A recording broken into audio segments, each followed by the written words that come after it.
Hi! We're Courage, My Love, and you're watching Salute the Magpie.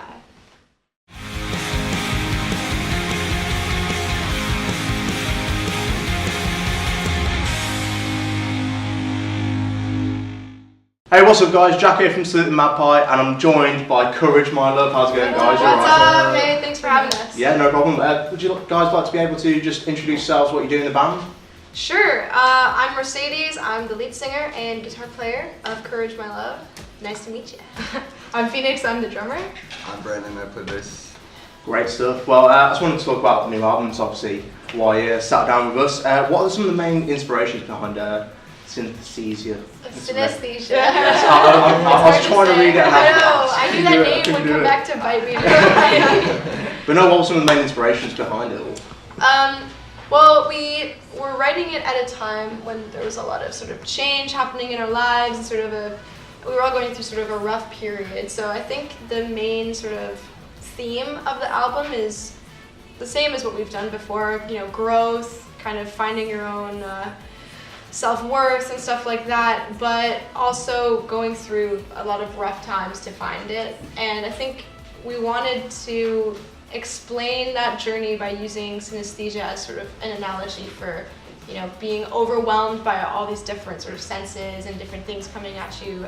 So that's why we named it Synesthesia. And then you can hear in some of the interludes there's a lot of sort of radio static and just a lot of you know, the kind of stuff you were programming, where trying to get that whole vibe of, you know, a bunch of different things and a bunch of confusion with the senses and stuff like that. So. Yeah, I mean, this is quite a different album, I would say, for you guys. How would you describe that evolution of Courage, My Love from, you know, way back when? I mean, we took our time making this album, so it's been a couple of years since the last release. You know, when we were writing For Now, we were 18. Or not For Now, when we were writing Becoming, we were 18. We had done a bit of touring, but we hadn't really, you know, gone out and traveled as far as much as we have now. Since then, fast forward to, you know, last summer when we were writing Synesthesia, and we had gone through a bunch of travels and then a lot of stuff in our personal lives and kind of just grown up since then. So I think, you know, there was a natural progression and evolution in there, but also, you know, not just as musicians, but as people too. So I think you can hear it on the record for sure. Cool. And obviously it is quite a different album, and you're saying using those different elements in there. What was the recording process like for this album compared to all your other releases? It was really cool actually, because this was kind of my first time ever trying to do synth and drum programming on an album, so that was really fun for me to try to do. So a lot of it just started on my laptop, and then we all got together and just like kind of fleshed everything out and figured out how to do it as a band. And then when we were in the studio, you know, doing pre-pro, we'd kind of like cut parts or like extend parts and just figure out what was the best kind of thing for the song.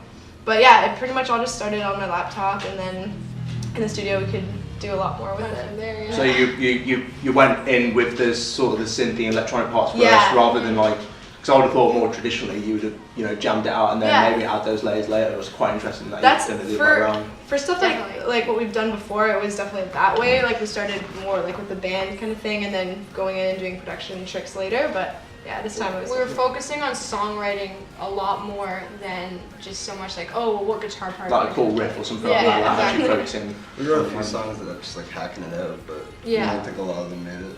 Yeah, most of them was like really focused on lyrics and vocals, and then we added in sort of the rest of the music vibes after. So. That's cool. That's cool. And so 2017 is obviously you got your album out now. What is the rest of the year looking like for you guys? We and you got your tour as well. Which is kicking off pretty. Is it? Yeah, like on Saturday. Yeah, it's weekend. It's gonna be crazy. But yeah, we have like a lot of touring, so that's really cool. Glad to be back in Europe. We've got Warped Tour this summer. And then we've also got a tour with Simple Plan in Canada, which is sick, because when we were teenagers we were so obsessed with Simple Plan, so that's rad. And then, you know, trying to stay on top of writing and always thinking ahead to the next release and the next album at the same time. So Cool. Yeah. And Warped Tour has a huge deal. Yeah, isn't it? yeah. That would be a dream of mine if I was in a band, just to play Warped Tour all summer as well. Like, that would be mental. This is our second time doing it. We did it in 2014, and it was awesome. And I think now we kind of learned the ropes a little bit. Yeah. And, you know. You're not all fresh-eyed and we know what to expect. So veterans now, aren't you? Well, you know, I don't know. Well, we at least know kind of what to expect now, and we won't be going in completely like innocent. So we know what we're going to do. That's cool. And you said you're heading out with a Simple Plan, but what is a tour that you would see yourselves on that you would love to book or you would love to play with or something like that? A world tour, Courage My Love, and then XX. We probably all have different people in mind. Let's go down the line then. What are you saying, Brandon? My favorite band of all time is Radiohead, so I think I would be so happy to do anything with any of them. You know, anything. If you're watching Radiohead. If you're watching, they're not watching. But yeah, Radiohead is like an amazing band and so critically acclaimed, and I just appreciate them so much as songwriters and as musicians and stuff. So that would be my dream for sure. Oh, me? Oh, sorry. I've recently just really been getting into Crystal Castles. So yeah, their new album's really cool. Yeah. So just from, I guess, like that point of view, I'd really love to tour with them. I'm sure they could teach me some cool things about production, so that'd be really sweet. I think like Brand New. Yeah. Oh, yes. That is it's a Salute the Magpie favourite, Brandon. Oh my god. But 2018. We have to do it before they break up. Get it in there. We'll do their farewell tour. And what were some of the bands when you were growing up that just inspired you to become musicians and form a band yourselves? Well, I mean, I'm sure all three of those bands are a part of it, and I always really looked up to Death Cab for Cutie just for lyrics and stuff like that. They have really kind of personal lyrics, and I love their analogies and stuff they use. It's like super nostalgic for me. But I think when we started really young. We were like 14 when we started the band, so I was listening to Avril Lavigne and stuff back then. So just pretty much anything. I mean, it's people like Avril Lavigne who are gateway. It's true. Bigger and better, Super alternative true. stuff, isn't it? Did you hear that weird conspiracy that she died or something? Like we've been obsessed with her with a double. That's I've been the obsessed with her. Oh, what? It's like a whole conspiracy theory. Yeah. There's no actual Avril Lavigne. Like, it's just there was the first two albums. It was the real Avril, and then when she was blonde, she died and they replaced her with a double. That's her double. We don't know if it's true. Could be fake. Conspiracies. I don't know. If the real Avril is watching, Illuminati confirmed. let us know. And then, just what are some of the most proudest moments as a band? I mean, doing this since you were 14, you must have had some pretty amazing moments for you guys. Yeah, there's been a lot of highlights on the highlight reel. Coming to Europe last year was our first time ever and doing that, so that was a huge goal that we were excited for.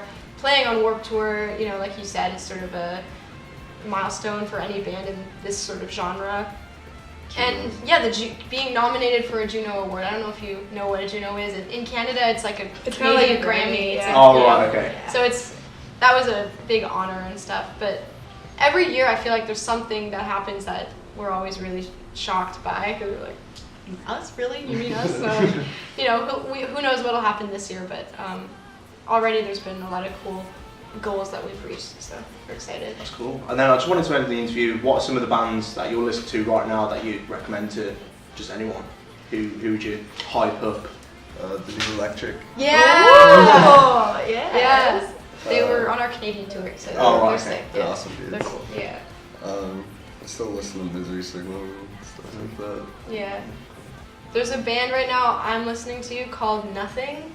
They sound a lot like My Bloody Valentine or like Slow Dive. For fans of the shoegaze type of stuff or grungy type of stuff. So if you haven't heard of Nothing, check them out. Crystal Castles. I really like them guys. You gotta check them out. You gotta check them out. Yeah. Well, that's all the questions I've got for you guys. Thank you so Thanks, much for man. sitting down with us. And Thank yeah, you. hope all your tour goes well and the album release over here in Europe as well goes well. And Thanks. yeah. Thanks. man. And yeah, that's been my interview with Courage, My Love. Thank you so much for watching.